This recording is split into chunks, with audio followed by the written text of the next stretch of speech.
Você já imaginou esperar 15 anos para ter uma certidão de habites? Pois é, esse é o caso real dessa nossa cliente que nos procurou desesperada após receber essa notificação da prefeitura. Esse é o estudo de caso de hoje.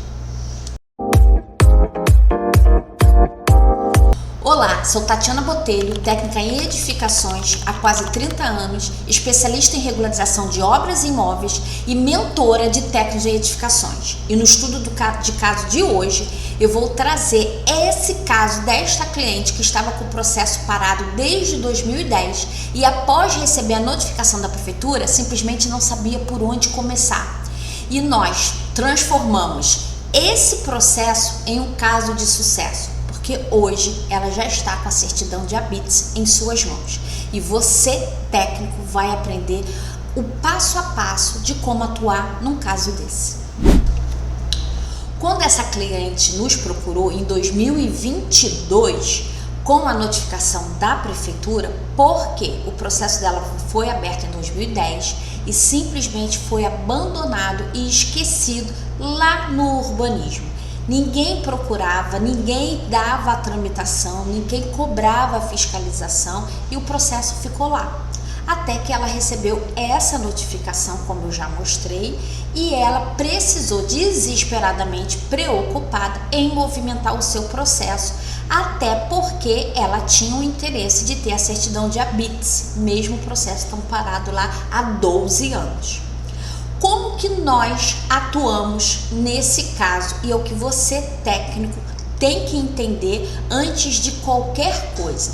Mesmo que um processo já esteja lá aberto, com projeto, com documentação, você não pode e não deve tomar posse do processo, daquela tramitação, fazer uma TRT baseado com as informações que estão ali e que você nem verificou no local se aquilo é verídico. Então, o primeiro passo que nós fizemos foi ir até a secretaria e olhar o processo da cliente, porque em 2010 aqui o processo ainda era físico. Então, nós fomos ao local, analisamos todo o processo e essa era a planta antiga do cliente, exatamente essa planta. Eu só trouxe essa foto para vocês terem uma noção da diferença conforme a gente entrou para atuar. Então vamos lá. Esse foi a planta desenvolvida por um outro profissional quando abriu o processo. Eu tirei foto dessa planta, eu verifiquei as medidas que estavam nessa planta, verifiquei toda a documentação que estava no processo e marquei o dia para eu fazer a visita técnica no local.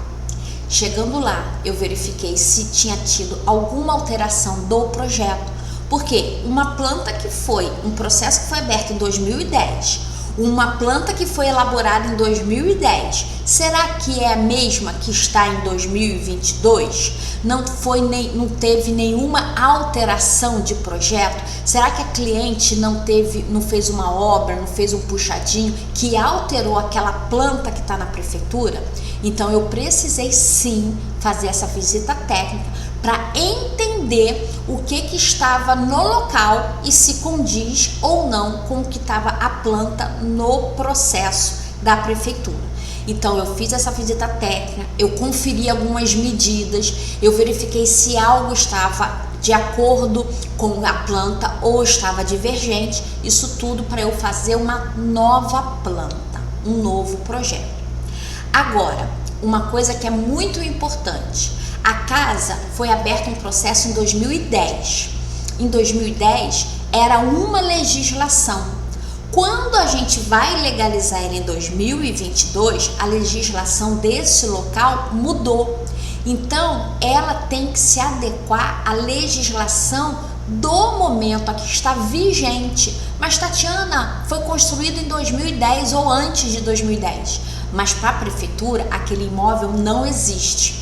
Então, ele vai passar a existir quando você solicita a regularização e você tem que atender a legislação daquele momento onde você está com o processo aberto.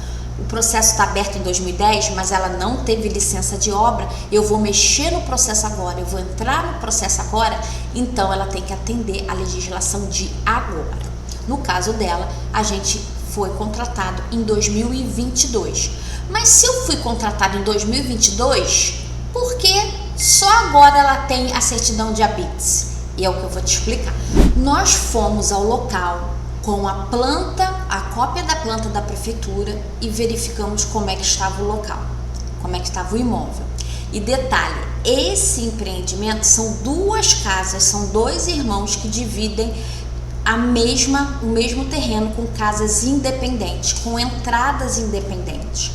Então eu fui ao local, verifiquei e fiz a nova planta, que é exatamente essa aqui. Olha a diferença de uma planta para outra, como essa está muito mais limpa, como está com muito mais informações necessárias para que haja uma avaliação do técnico responsável com muito mais clara as informações.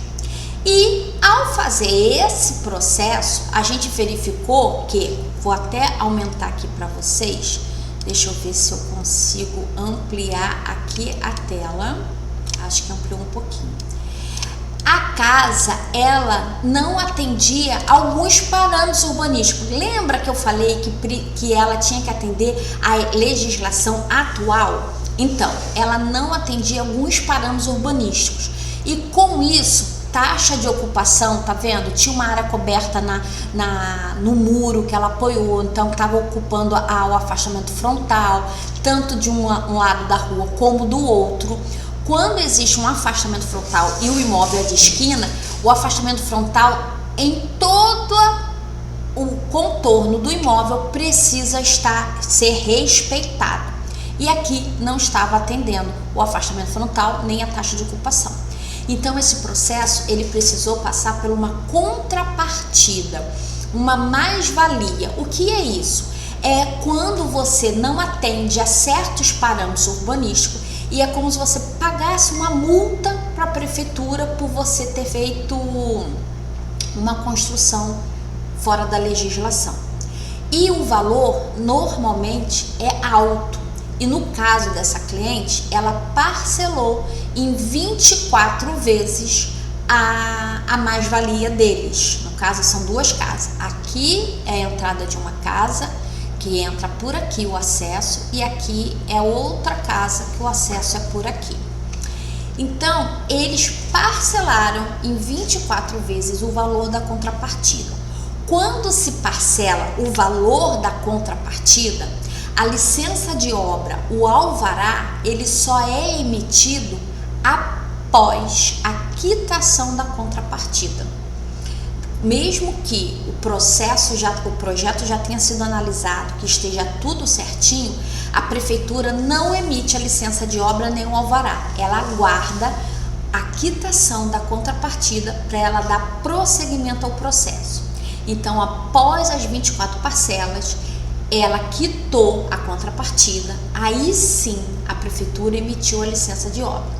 E quando emite a licença de obra, a gente tem que atender aquelas restrições que vêm lá no processo, na própria licença de obra, ali no próprio alvará. No caso deles foi o Parques e Jardins, que a gente precisa abrir um processo para plantio ou doação de mudas de árvore, e vem a fazenda, o visto fiscal, que é aquele cálculo do ISS sobre os serviços calculado naquela obra. Então a gente precisou abrir Parques e Jardins e visto fiscal, isso leva um tempinho. Então foi feito esse processo após a licença.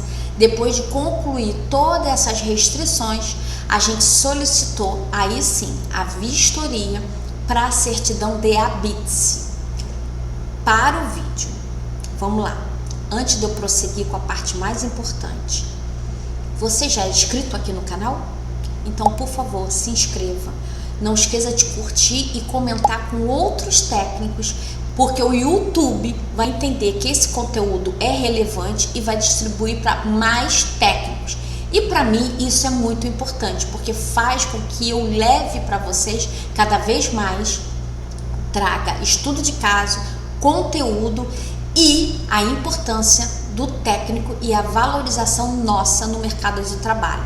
Então, curta e se inscreva no canal. Agora vamos lá. A parte mais importante do vídeo, aqui, o ouro. Você que é técnico em edificações, você que está aqui me acompanhando todos os vídeos, você entende agora como é importante você fazer um estudo antes de pegar qualquer processo, qualquer projeto? Você precisa entender quais vão ser os passo a passo que você vai ter que seguir. Imagina se eu pego aquele processo, os projetos que está lá no processo antigo e dou continuidade e assino me responsabilizando de uma planta que nem fui ao local, que eu nem verifiquei se realmente o local está de acordo com aquele projeto. Então é muito importante nós termos todo esse conhecimento, da gente pegar a planta, entender o projeto, o processo, o que está lá, quais são as documentações, o que falta, você ali estudar mesmo o que existe, dali você partir para o local, verificar, tirar foto, conferir se as medidas batem, se não houve nenhum acréscimo, nenhum puxadinho, tudo isso você precisa verificar, para aí sim você daí dar sequência, continuidade no processo que já existe. Então, muito cuidado quando vocês forem pegar um processo abandonado na prefeitura e dar continuidade nele. E imagina que você vai começar ele do zero, porque realmente a gente vai começar ele do zero. Então, esse é o passo a passo para você tomar cuidado na hora de regularizar. E hoje, 15 anos depois, porque o processo foi finalizado agora em 2025 com a certidão de habites aqui, hoje ela está satisfeita, o irmão dela está satisfeito pela casa estar 100% regularizada no urbanismo, e eu como profissional fico mais satisfeita ainda, porque a gente vibra em cada processo que a gente conquista, que a gente realiza e que a gente entrega para o nosso cliente uma casa valorizada, uma segurança e um patrimônio que agora eles podem dormir tranquilamente. Então, se você é técnico de edificações e quer atuar nessa área, é só me seguir nas minhas redes sociais, se inscrever aqui no YouTube, entrar no nosso grupo de regularização na prática de técnico de edificações e você se tornará um regularizador de alta performance, porque esse é o meu propósito aqui. Você acredita num técnico? Porque eu acredito. E bora regularizar. Te aguardo no próximo estudo de caso.